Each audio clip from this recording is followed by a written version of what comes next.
But those who hand down the myths which the poets have made adduce no proof to the youths who learn them. And we proceed to demonstrate that they have been uttered by the influence of the wicked demons to deceive and lead astray the human race. For having heard it proclaimed through the prophets that the Christ was to come, and that the ungodly among men were to be punished by fire,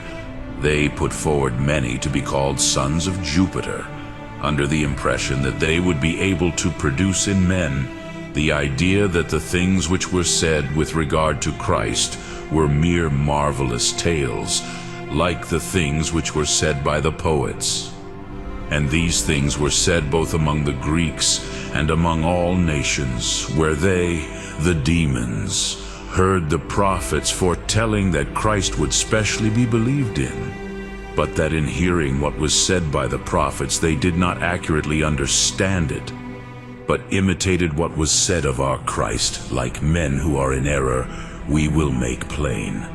The prophet Moses then was, as we have already said, older than all writers, and by him, as we have also said before, it was thus predicted: "There shall not fail a prince from Judah, nor a lawgiver from between his feet, until he come for whom it is reserved. And he shall be the desire of the Gentiles, binding his foal to the vine, washing his robe in the blood of the grape."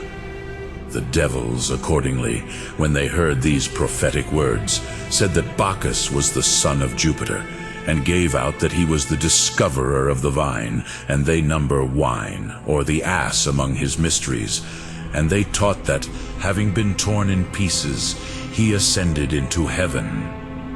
And because in the prophecy of Moses it had not been expressly intimated whether he who was to come was the Son of God, and whether he would, riding on the foal,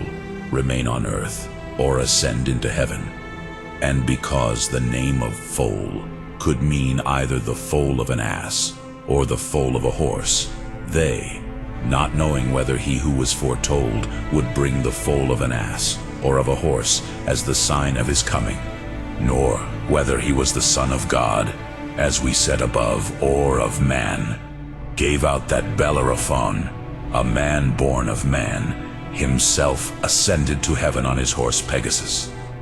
And when they heard it said by the other prophet Isaiah, that he should be born of a virgin, and by his own means ascend into heaven,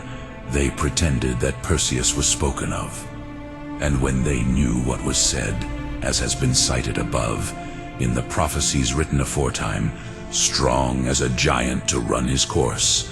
they said that Hercules was strong, and had journeyed over the whole earth. And when again